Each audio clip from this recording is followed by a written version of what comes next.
Good evening. It being 5 o'clock, I'll call this regular session of the Town of Fort Frances to order, it being session number 91. And we'll begin, as we always do, with our territorial acknowledgement. We respect and truly acknowledge that we are on Treaty 3 territory, the traditional land of the Anishinaabe and Métis Nation. We give gratitude and honor to the ancestors, elders, and all Anishinaabe and Métis people for sharing their resources and knowledge. Councillors, any disclosure of pecuniary interest, and if so, state the general nature? Seeing none, we have no delegations, we have no presentations, so moving to correspondence. 6.1 is an important one. It's an announcement of the Rainy River District Municipal Association AGM, which will be held in Rainy River on May 20th at 7 p.m. I'm looking at Councillor Bien to make sure I got that right. All councillors, of course, are welcome to attend, and you can claim a per diem for that. Any discussion or questions on that? Yes, Councillor Bien. Thank you, Mr. Mayor. Through you, Peggy's letter is very self-explanatory, but the main reason she wanted it sent out is because we're going to make a couple of decisions at that meeting. One regarding how many other membership meetings we have a year. It's been suggested that we just have the one in May and not the one also in September. So that's something maybe we as a municipality should see how we feel about it. And the other one was about the AGM itself. Should it be centralized and should it be earlier, later in the year, or is it the change of date and the location, centralized? And again, that's something that's up for debate. The executive feels that we like it the way it is in terms of it moves around to the different communities. They get a chance to showcase themselves.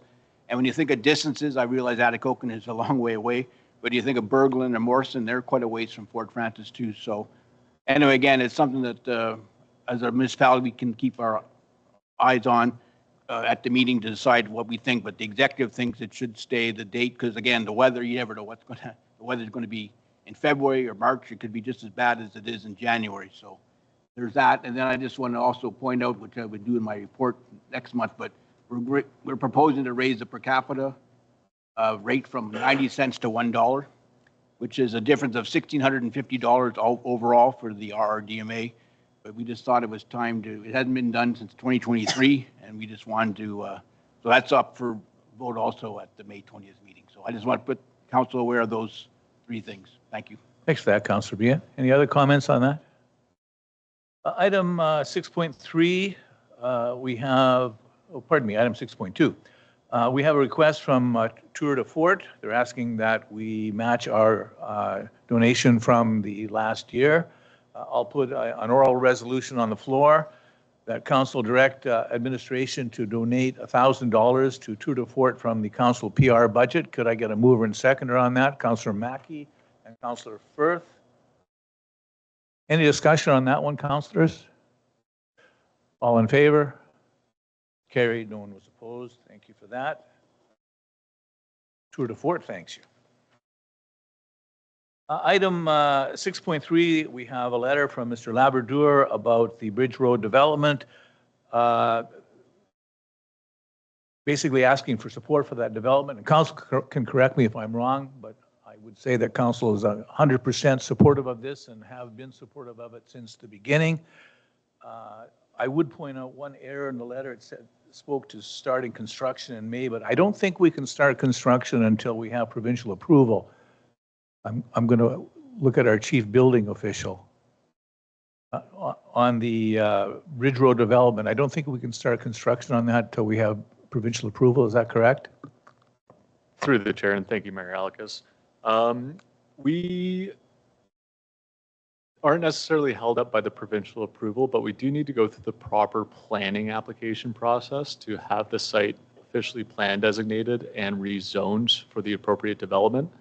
And then looking at having the property sectioned off and conveyed to the developer so that they can commence construction. At this time, we have filed a record of site condition, but are just waiting on the ministry's acknowledgement before proceeding. Okay, so everything's been filed and the only holdup is we're waiting to get a response. Yes. So, and again, through the chair, we were waiting to get a responsive acknowledgement of the receipt of the record of site condition before proceeding with the official plan and zoning bylaw amendment. We have reached out to the Ministry of Municipal Affairs and Housing to see what their input is about proceeding with the planning applications prior to the acknowledgement of the record of site condition. Okay, thank you for that. Councillors, any further questions? Yes, Councillor Mackey? So thank you, Your Worship. The letter is suggesting May, so do you have some kind of tentative start date, hopeful date of some sort? CBO Burrows. Thank you, and through the chair. Planning processes take a while. There's a lot of legislative requirements for timing of notification, circulation, and comment periods. When I initially spoke with the developer when they were asking about the time frame, we had proposed that as soon as we have an acknowledged record of site condition, we'd be proceeding with the official plan and zoning bylaw amendments. Typically, that process takes at most 4 months for the official plan amendment. Really condensing the time period and expediting it as quickly as possible, anywhere from 65 days to 3 months is what we would be looking at. And so that would do the official plan amendment, zoning bylaw amendment, plan of subdivision. Then we would be proceeding with the conveyance of the property into the new owner's hands for all of the site-specific planning-related provisions that we're hoping to have reviewed and assessed prior to adoption of those, so that we can complete their required site-specific planning documents and proceed with building permit issuance. We gave them a proposed timeframe of estimated 3.5 months as soon as we receive the record of site condition. Right now, we're looking to receive information from the ministry if we can proceed at this time prior to receiving the acknowledgement. Thank you. Councillor McTaggart. Thank you, Your Worship. More of a statement than a question. I know that there are a large number of local investors tied into this particular development, and I know of a couple of individuals, including myself, that put a lot of time to get it to the stage it's at. So I would be very hopeful that administration will keep their foot on the pedal as much as they possibly can to get this advanced and off the ground. Thank you. Okay. CAO. Thank you, Your Worship. I just want to clarify and add to Mr. Burrows' comment to Councillor Mackey. A May date is practically impossible. So just for those watching, it's more targeted in a perfect world. And as Councillor McTaggart just spoke, it would be more of a July. So May off the table, that's it, with all the conditions and everything that we have to do, that's not possible. Thank you. But we will expedite as much as we can. Okay. Anything else, Councillor? Yes, Councillor Firth. Through you. Administration, can you give comment if there's a way that we can expedite the second phase? Like, I know I don't want to get too far ahead with Bridge Road, and I know that they were kind of conditional on getting the first one done, but if there's developmental delays like this, is there a way that we can at least save things on the aggregate for them? CBO Burrows. Thank you, and through the chair. We're in discussions with them about that. So at this point, they are looking to submit all required applications for once they become the owner of the property, once it's been conveyed, so that as soon as we get the official plan and zoning bylaw amendment and have the plan of subdivision filed and approved by council, we can immediately proceed with approving those applications as submitted, so that it's a shorter turnaround as much as possible. Obviously not starting that process off the bat once those plans are approved. Anyone else, councillors? Okay, thank you for that, and thank you, CBO Burrows. Item 6.4, we have a letter from the Couchiching Powwow donation request. I think last year, Madam Treasurer can correct me if I'm wrong, I think we donated $500. Sorry, through the chair, we donated 250. 250. That's why I asked you to correct me. So I'd like to put an oral motion on the floor that we do the same thing this year. I think it's a good step towards reconciliation. The council directed administration to donate $250 to the Couchiching First Nation powwow from the Indigenous Relations budget. Could I get a mover and seconder on that? Councillor Firth, Councillor Behan. Any discussion? All in favor? Thank you for that, councillors. That was carried. No one was opposed. Moving on to reports. This is for anyone interested in running for mayor. This is the busiest time of year, spring, April, May, June. So lots of stuff going on. I just want to touch on a few of these things. We were out of town for part of this interval that the report covers, but in the first week, I had 6 media interviews. Had an interview with Northwest News. They wanted to discuss the first light announcement of the solar farm going in Fort Francis. Had an interesting interview with the Toronto Star. They were interested in strong mayor powers. They had done an AI search on communities who don't use strong mayor powers. Wanted to discuss that. B93, the border, had an interview with them.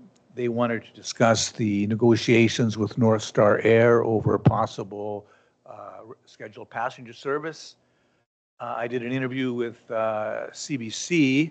They were interested in, and I'll talk about this later in my report, the meetings I had with the mayors of International Falls and Rainier concerning Project Dark Skies and the proclamation that was issued. That was followed by another interview with B93, who also wanted to talk about Project Dark Skies. One thing I'll take a moment right now. I do want to give a shout out to Randy Toms at B93. He has absolutely been excellent in terms of reporting on council activities and in reporting on activities in Fort Francis. Anytime there's an activity going on, if we let him know about it, he'll be there. So we really appreciate that. So thank you, B93, for that. Moving on, I'll talk briefly about Project Dark Sky. This is something that I've done every year. Project Dark Sky deals with preserving the night sky, not shutting off all the lights in the community, but simply trying to preserve as much as possible the night sky so that we can enjoy the beauty of it. And we really have great beauty up here in northwestern Ontario. Dark Sky Week is held the first week of the new moon in April. And this has been organized by Voyageur Park in International Falls. They contacted the mayors of Rainier, Fort Francis, and in International Falls.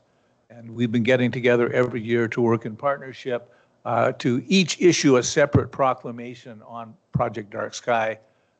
We go over to Voyageur Park. The park rangers are there. People from Couchiching County are there. The media covers it. And we present the proclamations. I really want to say how much I appreciate the kind of hands across the border nature of this and the partnerships that we have in working together on good projects with the mayors of International Falls and Rainier.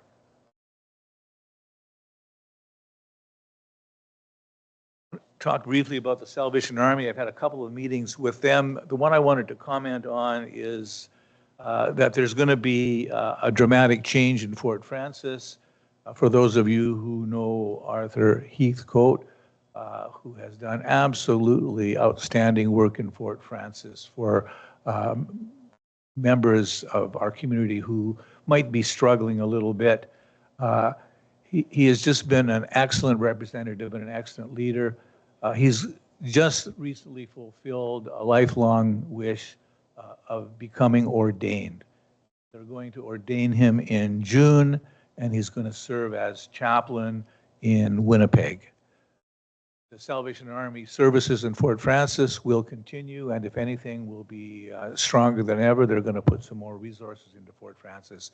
But just a shout out to Arthur Heathcote for all the good work that he's done in Fort Francis. I've been getting a number of people speaking to me about the potential mining that could go on in the headwaters of the Boundary Waters in Minnesota. This should be concerning to everybody in northwestern Ontario.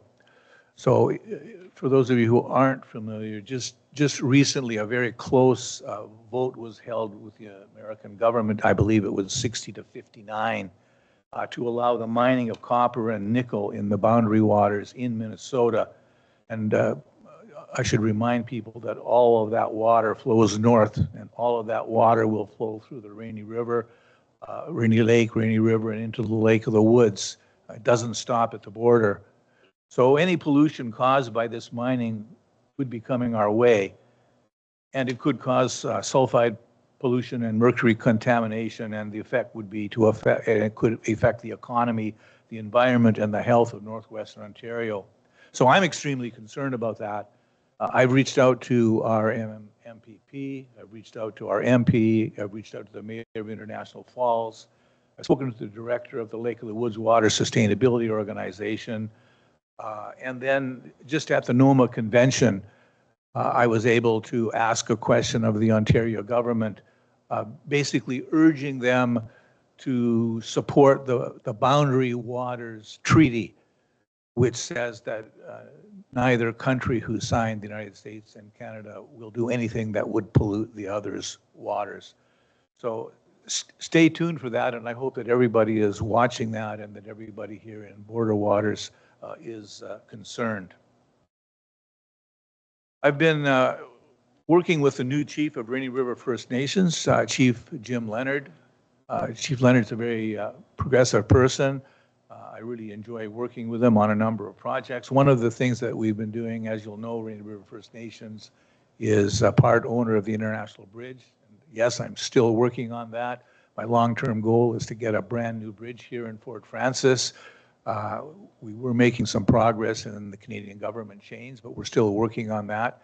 The short-term goal is to try and get the tolls down a little bit. So one of the things that Chief Leonard and I did was to write a letter from Rainy River First Nations and from the town of Fort Frances to the federal government. Federal government charges Rainy River First Nations all of the expense of operating the Canada Customs facility, which is close to $500,000 a year. And the letter was to try and encourage the government to waive that fee so the cost of going across the bridge could be reduced. So that's in the works. The next item gives me the greatest pleasure to speak on. I want to give a huge shout out to the coach of the Fort Frances Lakers, Coach Luke Judson. He was named Coach of the Year by the league, and he's really brought the team along in his tenure as coach. I also want to give a shout out, of course, to the Lakers team and the entire coaching staff for their amazing first place league finish.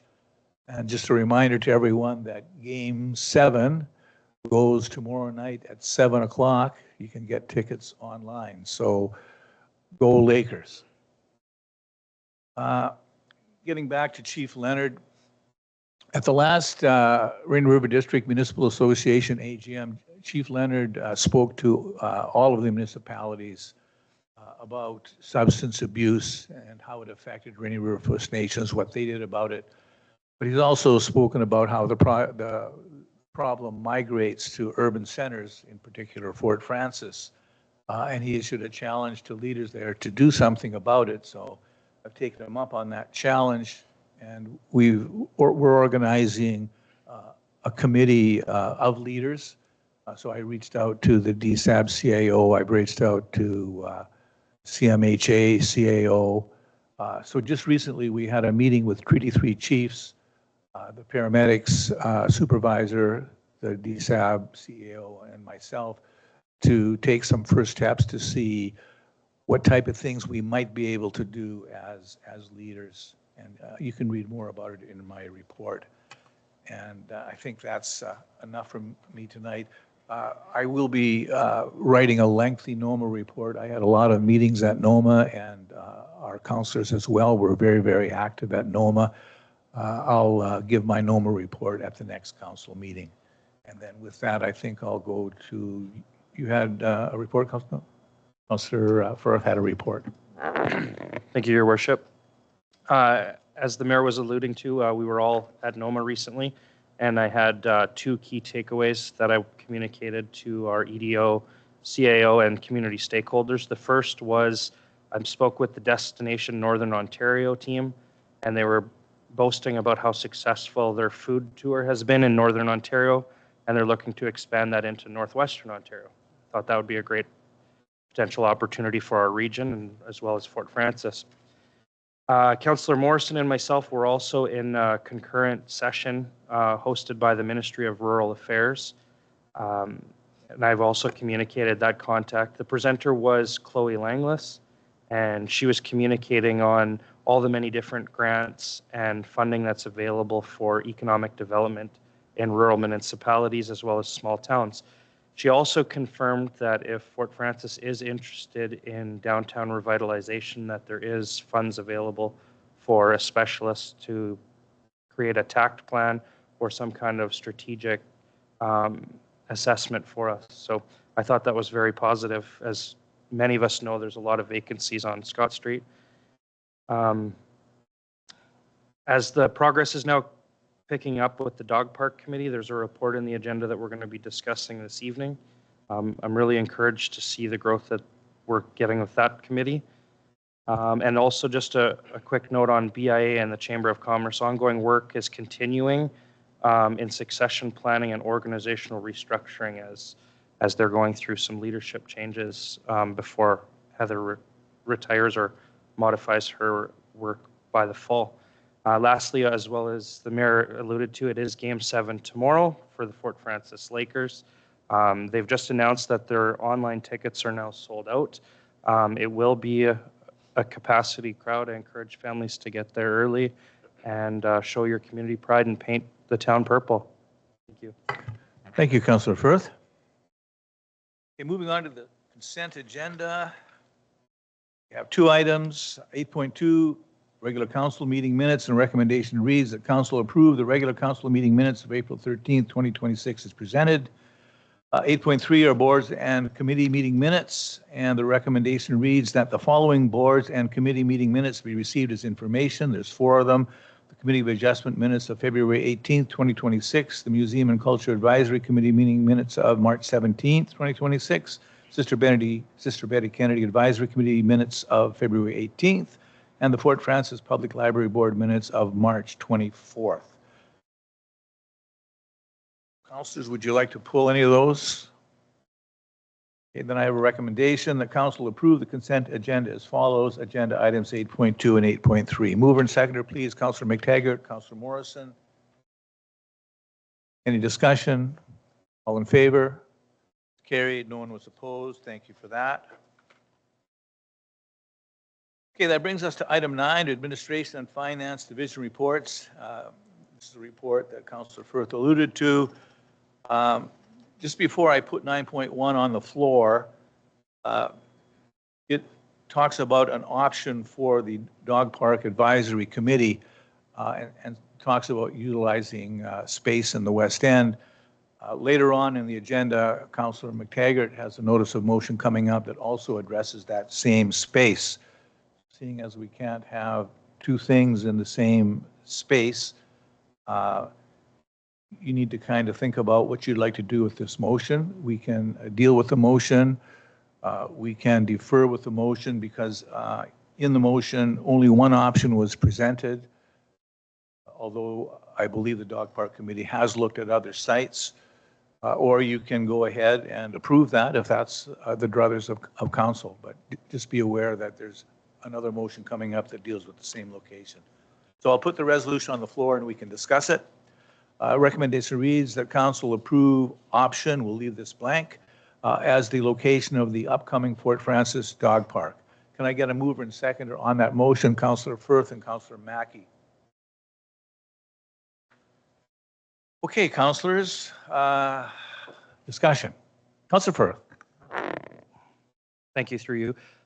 Administration, can you give some feedback, as the mayor alluded to, that there is potential multi-uses for this very space? Is there a way that we can pivot or share space before we get into more of the finer details? Who wants to take a stab at that instead of CAO? Thank you, Your Worship. As I'm seeing Mr. Burrows think, I think the answer is we can't share that space. If we're talking the motion or the notice of motion of Councillor McTaggart in this, it's it would be extremely challenging to have both. So really, it's just picking a preference, and there's another option if the will of council is not for this location, to just send the committee back and bring back a second location. So, but a shared space would be very challenging. So I bought some time for Mr. Burrows if he wants to add anything. Thank you. CBO Burrows? Yes, thank you. And through the chair, and not to be redundant, the selected size or the selected area for the site is quite small. I think when we were doing rough calculations just on our GIS and Google Earth, it's just shy of over 2 acres, which seems like a lot of land, but when you start to get siting for trailers and everything like that, as well as having a park space, you limit the amount of trailers with the appropriate sizing around it if you were to try to do any sort of collaborative uses. So when all of the properties that we kind of had in question were brought to the dog park committee, there were of sizes that were approximately 1.5 to 2 acres to accommodate a space viable enough for a dog park. Understanding that they can be smaller, but we were selecting these sites off of its servicing capacity and integration into surrounding features. Unfortunately, trying to accommodate that with a larger project would mean that the larger project would just be what that site occupies, unless it's restricted down to a very, very small nominal amount of trailers or sites. Yeah, I don't think it's feasible to have two things at that same site. Councillor Behan? Thank you, Mr. Mayor. Through you, I want to start by thanking the committee for all their hard work they put into this file. I appreciate it.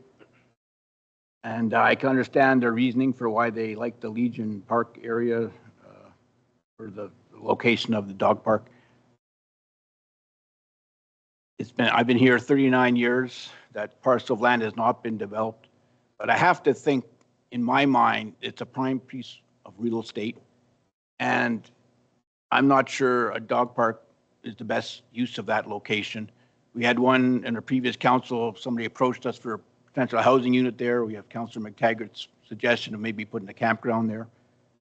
I just think that this parcel of land being so valuable could have more benefit to the community as a revenue source other than a dog park. And I would be curious to know what the other 5 locations were so I can make an informed decision, because right now I'm not comfortable with the Legion Park as the site for the dog park.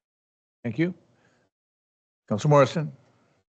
Through the chair, I agree with Councillor Behan. And just look, I think it's a very valuable piece of property, and I think there's something else we should do with it. I'd like to see other options on the table for other properties we have in town for the dog park. Thank you. Thank you. Anything else? So what I'm hearing, and again, councils will correct me if I'm misinterpreting, I think perhaps it might be best if we sent this back to the dog park and they came with another report with other options for a site. And then later on, we're going to be asking for a report from administration on what it would be, what the feasibility of having I guess a campground. Is that what you're looking for? Recreational vehicles? That way, it gives the dog park committee a chance, rather than just dismiss it outright, to come back with another possibility. And also, there's no guarantee that Councillor McTaggart's resolution will pass either. But is that the will of council, that we should get a pair of reports tonight? I'm seeing mostly nods. Just to verify, can I get a show of hands that will send this back to the dog park committee? Yeah, okay. So oral motion then, that council request that the ad hoc dog park committee bring forward other locations for council to consider. Can I get a mover and seconder on that, please? Councillor Behan, Councillor Morrison. Any further discussion on that? Calling the question, all in favor? That's carried. I'm in favor too.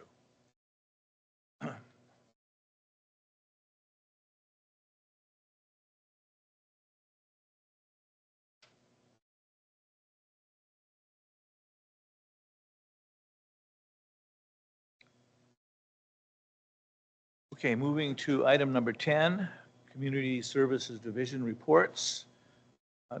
This one's a kind of a good news story of a long-standing issue that by some good discourse has been cleared up. The recommendation I'll put on the floor reads that council approved report AR-26-1073 and agree with administration's recommendation to endorse a change to their resolution that allows the Border Skating Club and the Fort Francis Lakers to do a straight swap of dressing rooms, and that the town will undertake the agreed upon renovations. This recommendation is supported by both the Border Skating Club and the Fort Francis Lakers. Can I get a mover and seconder on that? Councillor McTaggart, Councillor Firth. Any discussion on this? Seeing none, all in favor? It's carried, no one was opposed.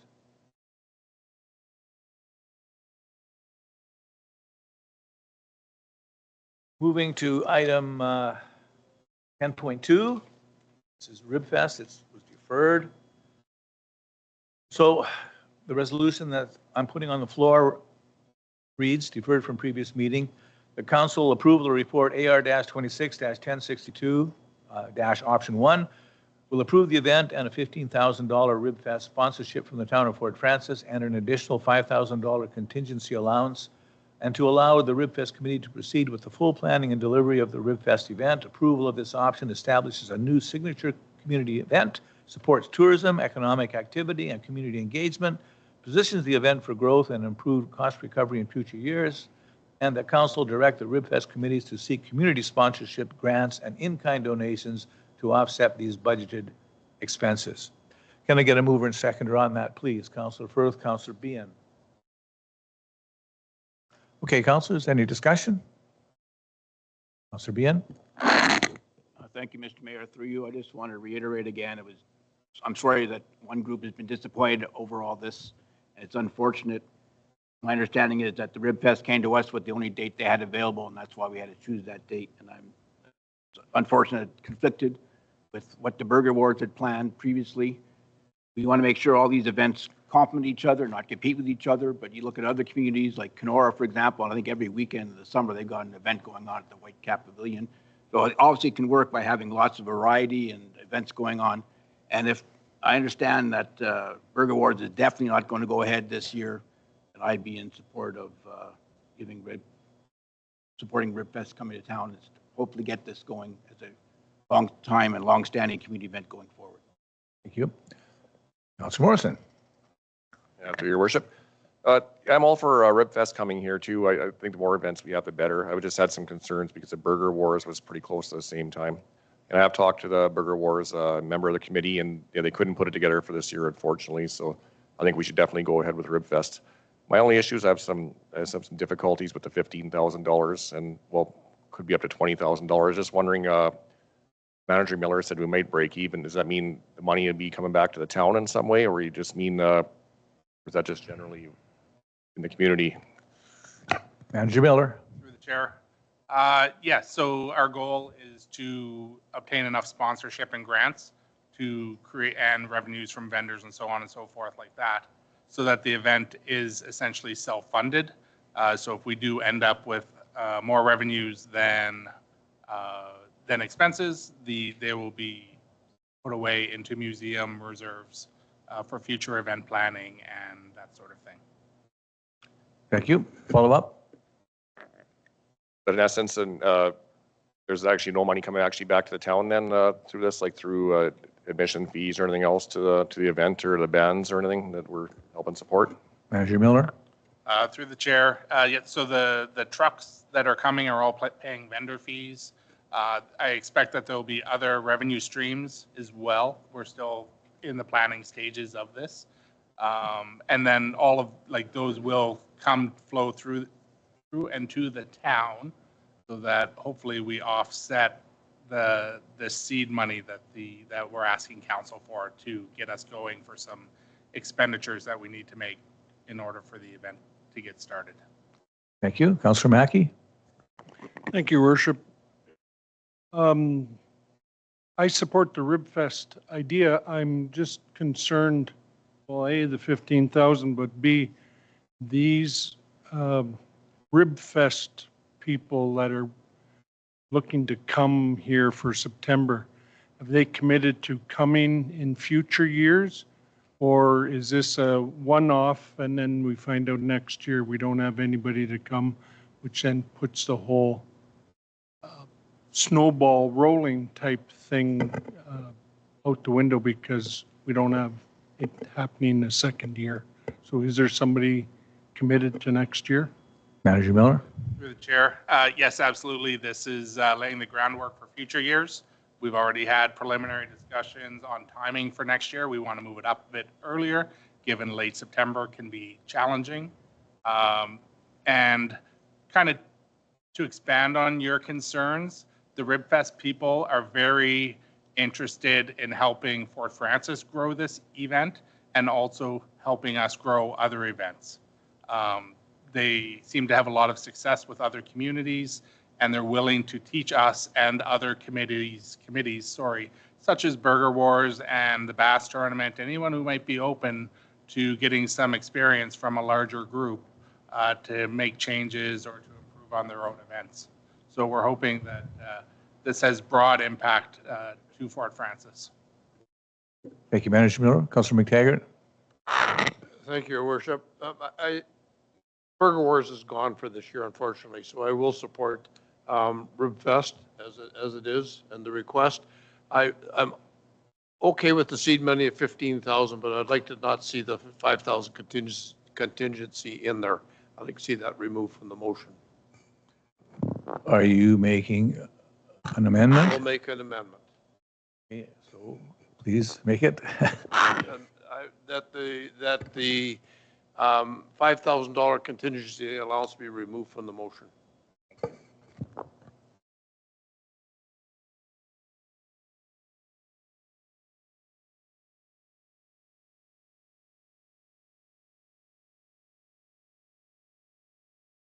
Okay, you're moving that amendment?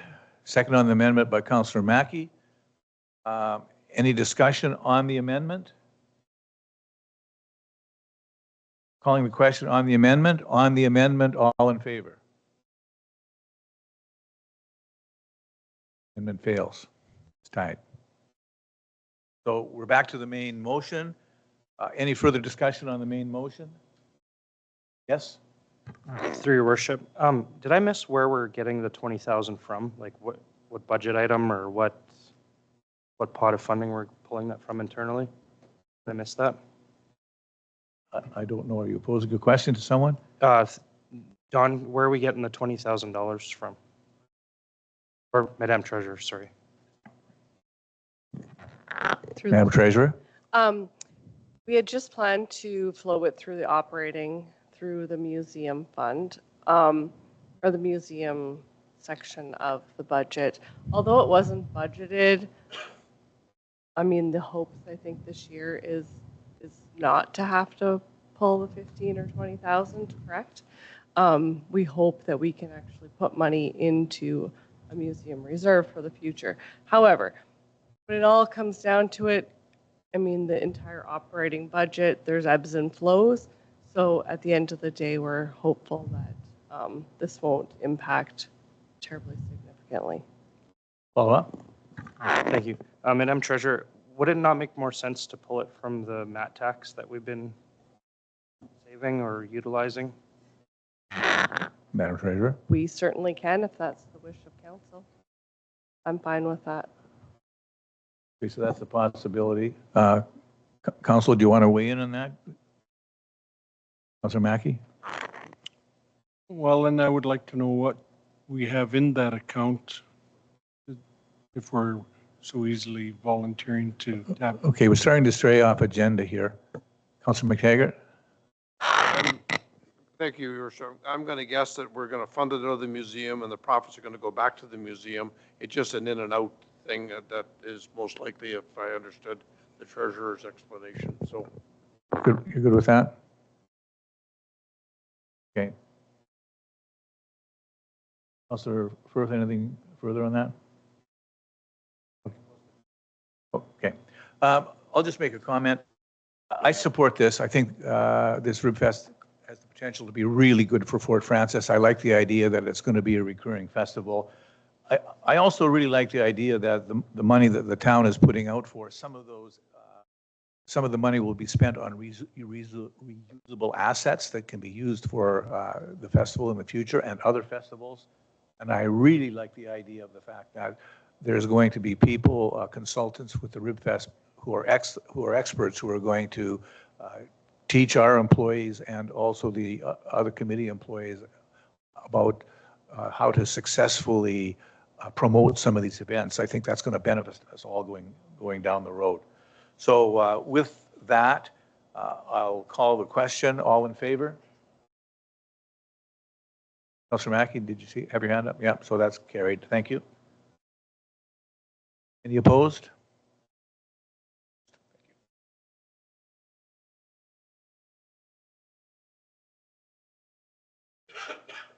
Okay, planning and development, nothing. To operations and facility division reports, 12.1. Sorry? Whoa. Thank you for that. Yeah, this one, unfortunately, was an oversight in our budgeting process. I'll put a resolution on the floor. Council had approved this previous year, and then it didn't come up again in this year's budget. Recommendation approval of report AR-26-1064 will agree with the administration's recommendation to approve an unbudgeted operating amount of $23,500 to fund the tournament and events growth coordinator role to the end of its agreed upon 18-month term. Can I get a mover and seconder on that, please? Councillor Firth, Councillor Behan. Discussion, councillors? Councillor McTaggart? I will ask the similar question. Thank you, Your Worship. Where's this money coming from? Madam Treasurer? Through the chair, the funding will come from the MAT committee for this. Okay, thank you. Further questions? Councillor Behan? Thank you, Mr. Mayor. Through you, I understand we're committed to this, so I'm in favor of going ahead with it. My question is, what's the difference between the programming and events coordinator and the tournament and events growth coordinator? It seems like we're we're sort of repeating ourselves there. I'm just wondering what the difference is. I can't recall. Chair, the programming and events coordinator is a role based out of the museum. Its primary function is looking after museum programming, Rainy Lake Square activation, and those sorts of things, RibFest.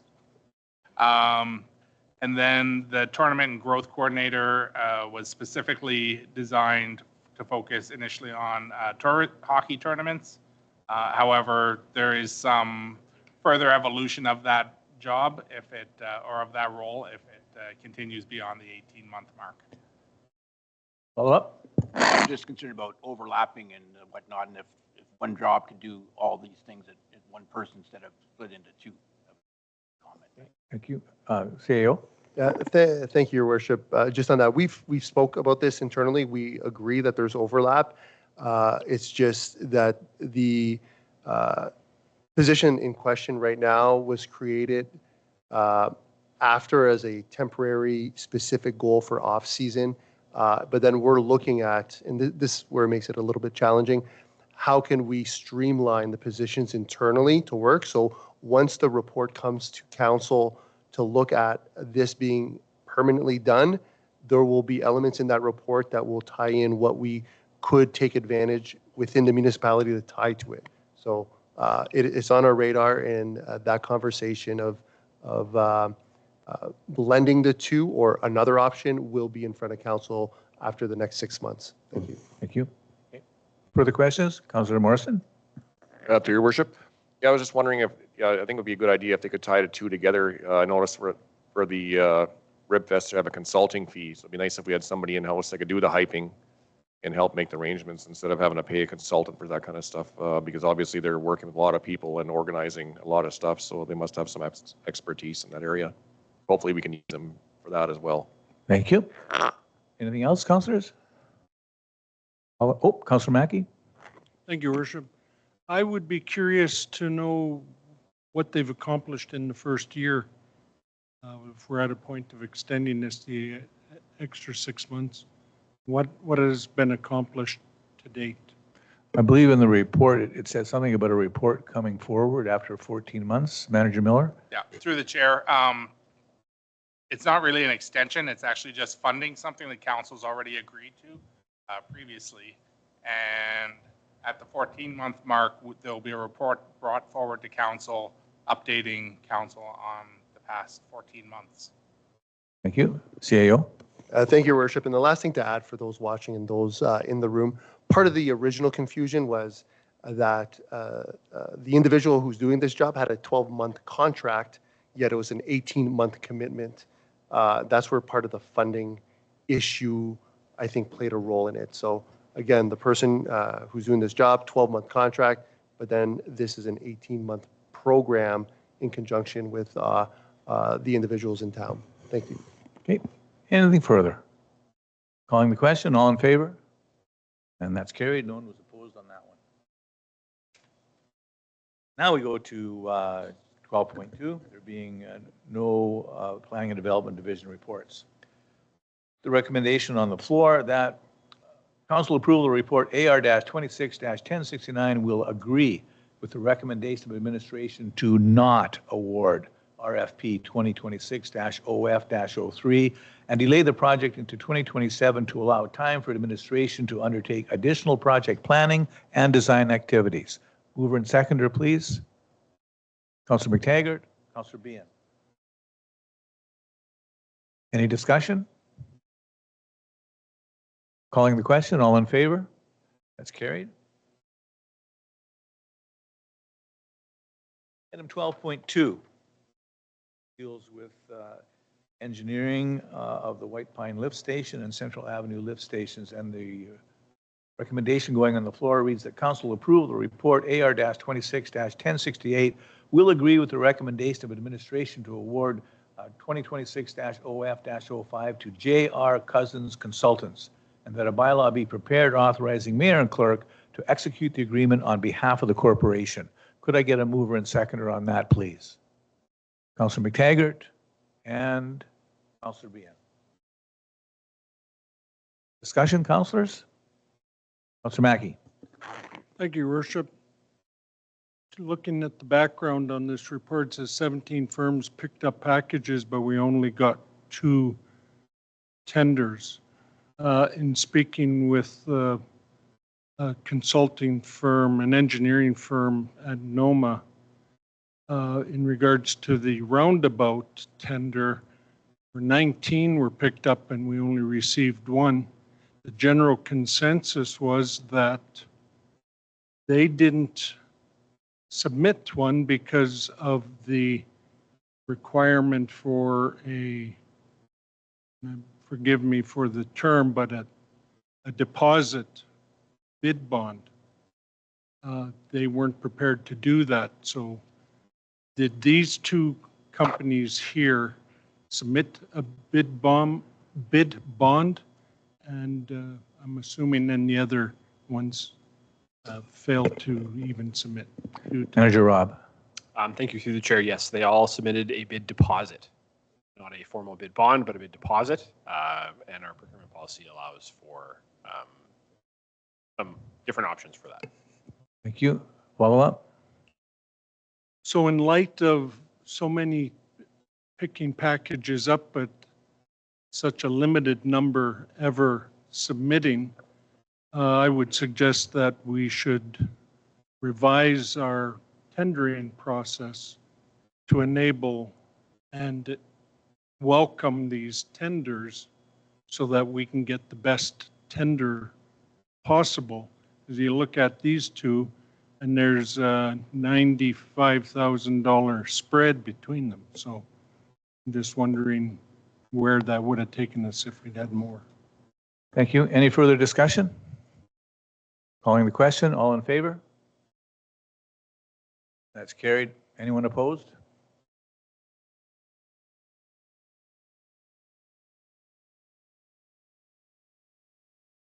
.3.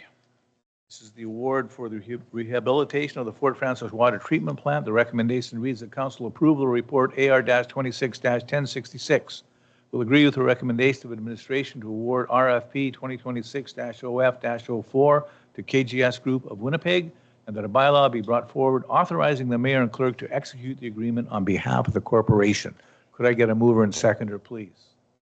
Bien, Councillor Morrison. Discussion, councillors? Councillor Bien? Thank you, Mr. Mayor. Through you, I see in the outline of the matrix, KGS, when they include HST, is 288, 386.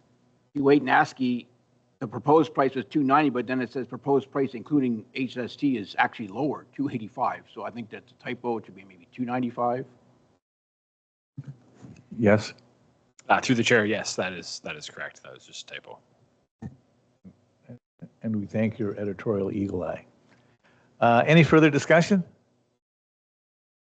Calling the question, all in favor? It's carried. Who's on that one? Okay, that brings us to bylaws.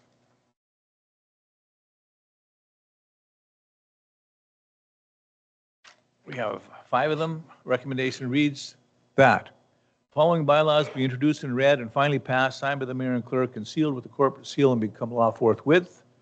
Bylaw 28-26, this is the MTO gas tax agreement. Bylaw 29-26, this is the lame duck agreement. Bylaw 30-26, this is the employee political action and neutrality policy. Bylaw 31-26, this is the use of corporate resources for election purposes policy. And bylaw 19-10A, which is a bylaw to amend the signs bylaw permitting election signs on town property. Can I get a mover and seconder for this one, please? Councillor Morrison, Councillor Mackey. Any discussion? All in favor? It's carried. No one was opposed.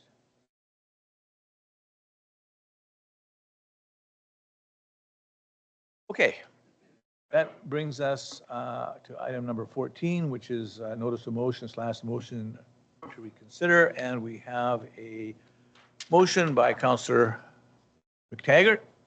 Whereas the town of Fort Frances desires to grow tourism as an economic generator for the community, and whereas the town has stated in the 2023 to 2027 strat plan that increased tourism will contribute to the vitality, beauty, and prosperity of the town's partners, and whereas the town has a large, underutilized piece of property in the middle of the community at the south end of Lilly and Webster Avenue, and whereas the town no longer has a campground for those visiting the community with motorhomes, trailers, or other camping methods, and whereas the campground at Point Park is often full during the summer months, and whereas the central area of town would entice campers to use many nearby services and businesses that are within walking distance, and whereas this area has appealing attractions for families with nearby Legion Park, splash pad, and picnic areas, and whereas access to this area has improved with the installation of traffic lights on Kings Highway at Lilly Avenue, therefore, be it resolved that council direct administration to bring a report before council on the feasibility of a campground on the vacant land at the south end of Lilly and Webster Avenue. Can I get a mover and seconder? Councillor McTaggart, Councillor Morrison. Any discussion on this? Calling the question, all in favor? Aye. Any opposed? Carried.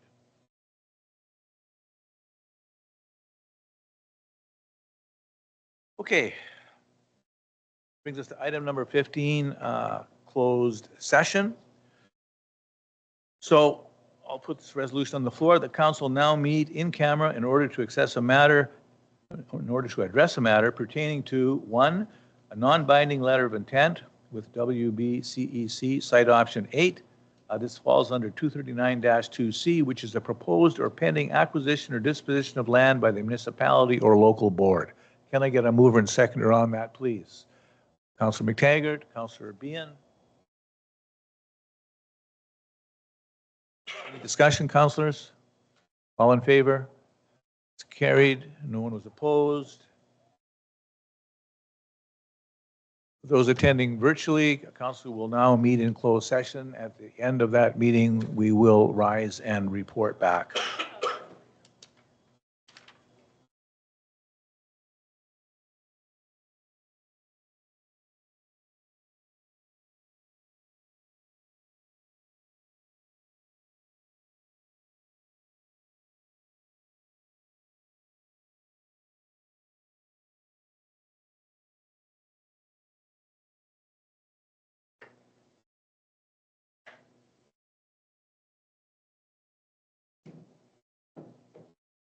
Okay, we're back in open session.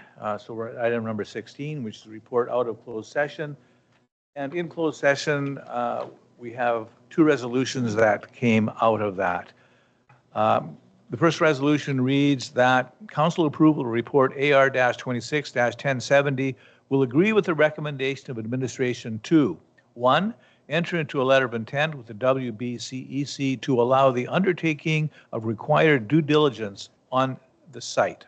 And 2, direct administration to undertake an assessment of the property for the purpose of developing market value in order to execute a future sale of the property. Can I get a mover and seconder on that, please? Councillor McTaggart and Councillor Mackey. Any discussion? All in favor? Carried. No one was opposed. And the second resolution coming out of that was on the closed meeting minutes of April 13th, and the recommendation reads, the council approve the closed meeting minutes of April 13th, 2026 as presented. Mover and seconder, please. Councillor Behan, Councillor Firth. Any discussion on those? All in favor? Carried. No one was opposed. That brings us to the confirmatory bylaw. Recommendation reads that bylaw 32-26, being a bylaw to confirm the proceedings of the council of the corporation of the town of Fort Francis, be introduced, read, finally passed, signed by the mayor and clerk, sealed with the corporate seal, and become law forthwith. Mover and seconder, please. Councillor Behan, Councillor Mackey. Any discussion? All in favor? Carried. No one was opposed. And finally, that having reached the hour of 6:08, this meeting of the council of the town of Fort Francis be now closed. Councillor McTaggart, Councillor Mackey. All in favor? Carried. Thank you, councillors.